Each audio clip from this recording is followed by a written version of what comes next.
नमस्कार, देवभूमि समाचार में आप सभी का स्वागत है। मैं हूं आपके साथ रशिंदा खान। आगे आप मेरे साथ देखेंगे उत्तराखंड की तमाम छोटी बड़ी खबरें विस्तार से, लेकिन उससे पहले नजर डालते हैं इस वक्त की हेडलाइंस पर। मंगलौर सीट से सामने आने लगी दावेदारियां। बीजेपी से प्रणव सिंह ने जताई चुनाव लड़ने की इच्छा, तो कांग्रेस भी कर रही काजी निजामुद्दीन को मैदान में उतारने की तैयारी। लोकसभा चुनाव की तैयारियों में जुटी भाजपा। सम्मेलनों के जरिए संगठन को मजबूत कर रही बीजेपी। संगठन के रणनीतिकारों ने बिछाई बिसात।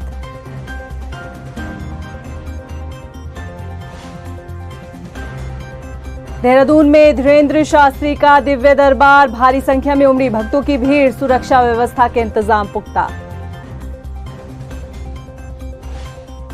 और गंगोत्री धाम में पहाड़ी के बीच से अचानक निकले धुएं से हड़कंप। भूकंप के बाद भूगर्भीय हलचल से इलाकाई लोगों में दहशत। भूवैज्ञानिक कर रहे जांच।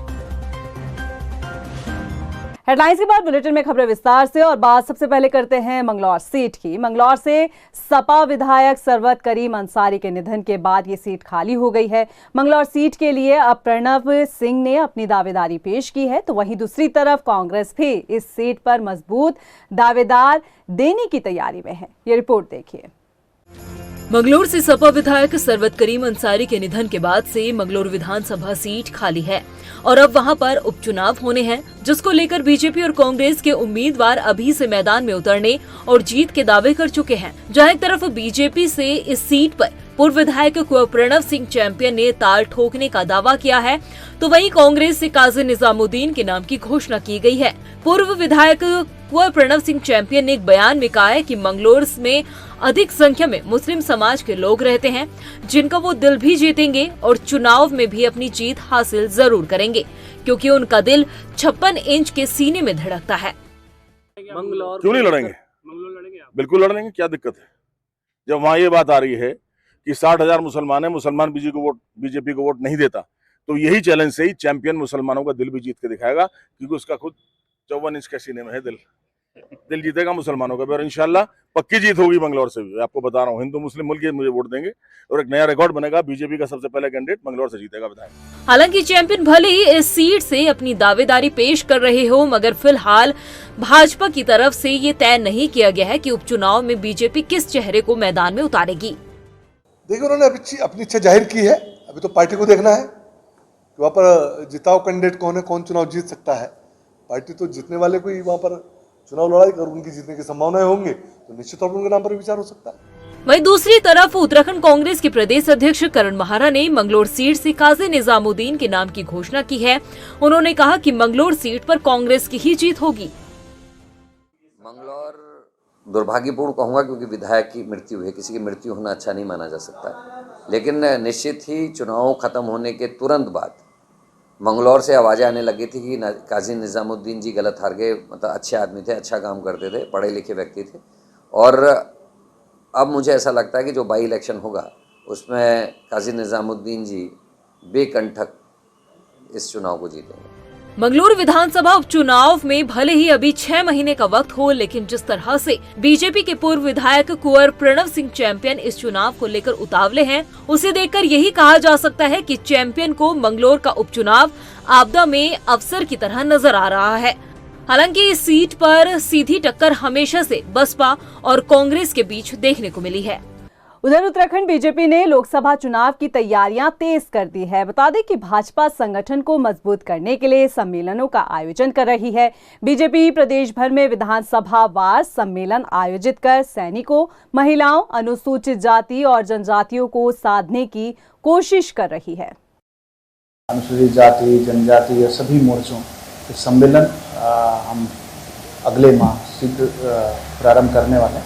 निश्चित रूप से जो हमारे फ्रंटल ऑर्गेनाइजेशन है वो बेहतर ढंग से काम कर सके, और जो हमारी जो केंद्र सरकार, राज्य सरकार की जो महत्वाकांक्षी योजनाएं हैं, जो हमने काम किए हैं, उन सब कामों को जनता के बीच में ले जाना, उसकी फीडबैक लाना, सब काम भारतीय जनता पार्टी के तमाम कार्यकर्ता सिंह कर रहे हैं।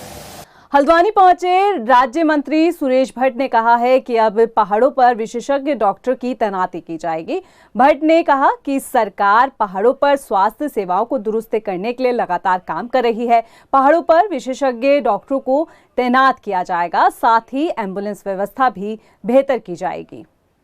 हाँ, पहाड़ पर तो चढ़ना ही पड़ेगा। पहाड़ पर चढ़े बगैर तो स्वास्थ्य ठीक रखना है तो भी पहाड़ पर चढ़ने की ज़रूरत है।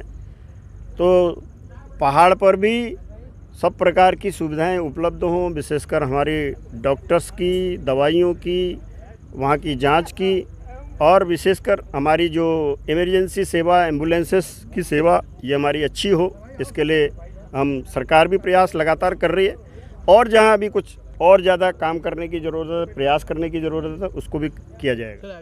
गंगोत्री धाम के देवगढ़ के पास पहाड़ी से अचानक धुआं निकलने से हड़कंप मच गया, जिसके चलते आसपास के इलाकों में हलचल भी है। बताया जा रहा है कि नेपाल में आए हालिया भूकंप के बाद धुआं निकलता देखा गया। लोगों ने इसे अनहोनी की आशंका भी जताई है। वहीं भूवैज्ञानिकों की माने तो भूकंप के कारण गर्म पानी के स्रोत से दरार पड़ सकती है और संभव है कि इसी वजह से धुआं निकल रहा हो। राज्य के सबसे बड़े दून अस्पताल में अब जल्द ही बर्न यूनिट शुरू कर दी जाएगी और इसके लिए कवायद तेज कर दी गई है। अस्पताल प्रशासन की तरफ से स्वास्थ्य कर्मियों को खास ट्रेनिंग दी जा रही है। अब झुलसते हुए मरीजों को दून अस्पताल में ही बेहतर इलाज मिल सकेगा। ये रिपोर्ट देखिए।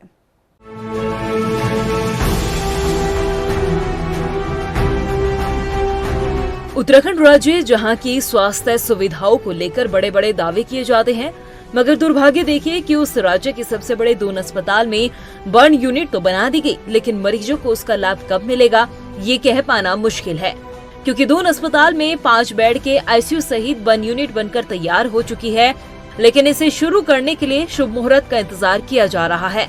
ऐसे में आग या करंट से झुलसे मरीजों को इसका लाभ नहीं मिल पा रहा है। हालांकि अब दून अस्पताल प्रशासन का कहना है कि जल्द ही बर्न वार्ड शुरू कर दिया जाएगा। बर्न यूनिट में सेवा देने वाले स्वास्थ्य कर्मचारियों को भी ट्रेनिंग के लिए भेजा गया है। देखिए, बर्न वार्ड हमने लोगों ने इस्टेब्लिश हो चुका है, जिसके अंदर 4 बेड आईसीयू और 6 बेड नॉर्मल में अभी ये स्टार्ट होगा। इसके लिए जो मैन पावर की कमी थी उसको चिन्हित कर लिया गया है, तो वो अब ट्रेनिंग के लिए उनको जाना है। उसके जस्ट आते ही ये बर्न वार्ड हम लोग शुरू कर सकते हैं। दरअसल प्रदेश में झुलसे हुए मरीजों के लिए सरकारी अस्पतालों में सिर्फ ऋषिकेश एम्स और दून के कोरोनेशन अस्पताल में ही बर्न यूनिट बनाई गई है। कोरोनेशन अस्पताल में 10 बेड की बर्न यूनिट है, लेकिन यहाँ पर बर्न आईसीयू नहीं है। हालांकि अब दून अस्पताल में बर्न यूनिट बनकर तैयार हो चुकी है। दून अस्पताल में जो बर्न यूनिट बनाई गई है उसमें आपको क्या कुछ सुविधाएं मिलेंगी ये जान लीजिए। बर्न यूनिट में 5 बेड आईसीयू और जनरल वार्ड में 8 बेड डाले गए हैं। फिजियोथेरेपी की सुविधा भी मिलेगी। इसके अलावा ऑपरेशन थिएटर भी तैयार किया गया है। मरीजों को प्लास्टिक सर्जरी की सुविधा भी मिलेगी। बर्न यूनिट के लिए प्लास्टिक सर्जन भी मौजूद है। मरीजों के लिए हर तरह की सुविधा उपलब्ध कराई गई है। उत्तराखंड डेयरी फेडरेशन द्वारा प्रदेश भर में दीपावली के मौके से पहले आंचल ब्रांड के 6 अलग अलग फ्लेवर की मिठाइयों को लॉन्च किया गया है। हल्द्वानी में आयोजित कार्यक्रम में यूसीडीएफ के जीएम ने बताया कि मिठाइयों के फ्लेवर लॉन्च किए गए हैं। इस दौरान यूसीडी के जीएम डॉक्टर मोहन चंद्र ने बताया कि ये सभी प्रकार की मिठाइयां आंचल के सभी मिल्क बूथ, आउटलेट और एजेंटों के पास उपलब्ध है, जो कि शुद्ध, गुणवत्ता युक्त और बेहद स्वादिष्ट है। हमने जो है 6 मिठाइयों के वेरिएंट लॉन्च किए हैं, जिसमें बाल मिठाई, चॉकलेट, बेसन का सादा लड्डू, बेसन ड्राई फ्रूट लड्डू, पेड़ा और नान कटाई। इसमें से नान कटाई और पेड़े का प्रोडक्शन हमारी देहरादून यूनिट में वर्तमान में चल रहा है, और बेसन का लड्डू, चॉकलेट और बाल मिठाई का प्रोडक्शन लालकुआ तुगसर। त्योहारी सीजन के मद्देनजर खाद्य सुरक्षा विभाग के साथ स्थानीय प्रशासन अलर्ट मोड पर आ गया है। रुड़की में ज्वाइंट मजिस्ट्रेट के साथ खाद्य सुरक्षा विभाग और पुलिस प्रशासन की टीम ने संयुक्त कार्यवाही करते हुए मिठाइयों की दुकानों पर छापा मारा। जानकारी के मुताबिक मंगलौर साथ ही लंडौरा में टीम ने खाद्य सामग्रियों के सैंपल लेने के साथ ही खुले में रखी मिठाइयों को डिस्ट्रॉय भी कराया है। फूड सेफ्टी डिपार्टमेंट पुलिस के साथ और जो हमारा बाट माप है और डीएसओ ऑफिस है, उनके साथ मिलकर कार्रवाई करी, तो जो भी हमें खामियां पाई गई तो उसी क्रम में हमने उनको नोटिस इशू करे हैं और सील भी करी है, सीज भी करी है हमने जो मिठाई हमें ख़राब पाई गई। और उनको डिस्ट्रॉय किया जाएगा। डेफिनेटली अभी और जगह भी करेंगे, हम सब जगह कार्रवाई करती रहेंगे कि ताकि जो भी मार्केट में लोगों को सामान मिले वो बिल्कुल अच्छा मिले, किसी की भी कोई ख़राब सामान से कोई तबीयत या कोई बीमारी ना हो उनको। खटीमा विकासखंड सभागार में खंड विकास अधिकारी ने खेल महाकुंभ को लेकर संबंधित अधिकारियों के साथ बैठक की। बैठक में सबकी सहमति से ब्लॉक स्तरीय और न्याय पंचायत स्तरीय खेल महाकुंभ के आयोजन के लिए रोस्टर जारी किया गया, जिसमें न्याय पंचायत प्रतियोगिता के लिए पंजीकरण की तारीख ऐलान हुई। साथ ही जानकारी दी गई कि 17 नवंबर से 21 नवंबर तक खेल प्रतियोगिता को शुरू किया जाएगा। तो आप अपने बच्चों को आगे लाइए, खेल प्रतिस्पर्धा को बढ़ाइए और इसमें प्रतिभाग कराइए। इसमें व्यक्तिगत इवेंट भी होंगे, एथलेटिक्स का भी होगा और टीम इवेंट भी होंगे। तो उसके लिए कुछ प्रतिस्पर्धाएं उसमें ट्रायल बेस पे विकासखंड स्तर से शुरू होंगी और कुछ प्रतिस्पर्धाएं हमारे न्याय पंचायत स्तर से शुरू होंगी। तो इसमें इस बार नगद पुरस्कार की भी घोषणा की गई है सरकार के द्वारा। तो ये बहुत अच्छा कार्यक्रम है। इसमें हम चाहेंगे कि अधिक से अधिक छात्र और विशेषकर जो खिलाड़ी हमारे छात्र छात्राएं इसमें प्रतिस्पर्धा में भाग लें। देहरादून में पहली बार पंडित धीरेन्द्र शास्त्री का दिव्य दरबार लगा है, जहां भारी संख्या में भक्तों की भीड़ उमड़ी। बागेश्वर धाम वाले बाबा को सुनने के लिए भक्तों में जबरदस्त उत्साह देखने को मिला। वहीं सुरक्षा और यातायात व्यवस्था को लेकर पुलिस प्रशासन भी अलर्ट नजर आया। परेड ग्राउंड के खेल मैदान पर भारी संख्या में पुलिस फोर्स को तैनात किया गया। जिस देहरादून को स्मार्ट बनाने का इंतजार दूनवासी कर रहे हैं, अब उसी स्मार्ट सिटी के कार्यों को लेकर हाईकोर्ट ने सख्ती दिखाई है और राज्य सरकार से स्मार्ट सिटी के काम पर अब तक हुए खर्च का ब्यौरा भी मांगा है। आखिर क्यों, इस रिपोर्ट में देखिए।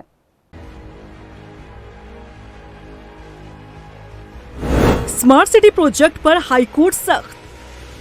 कोर्ट ने पूछा अब तक कितना हुआ खर्च।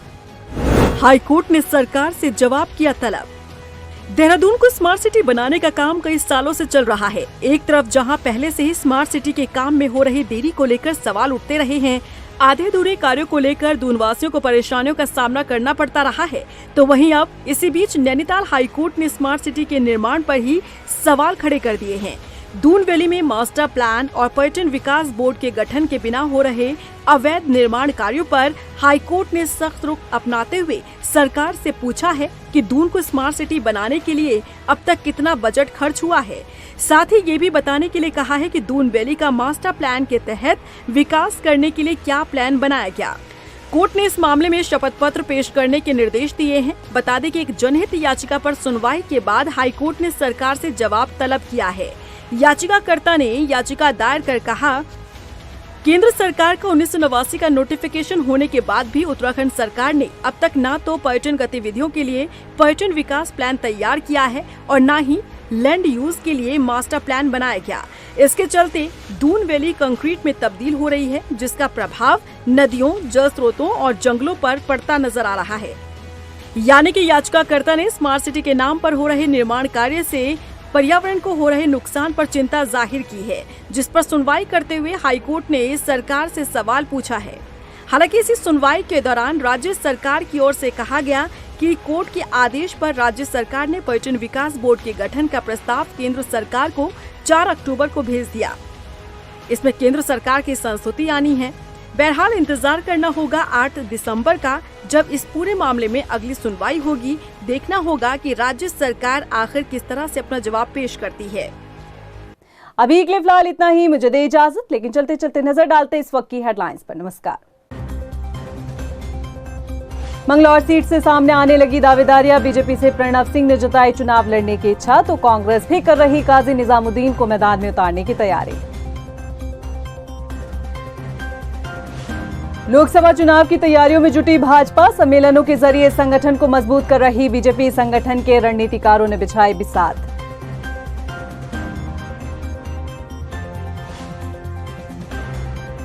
देहरादून में धीरेन्द्र शास्त्री का दिव्य दरबार। भारी संख्या में उमड़ी भक्तों की भीड़। सुरक्षा व्यवस्था के इंतजाम पुख्ता।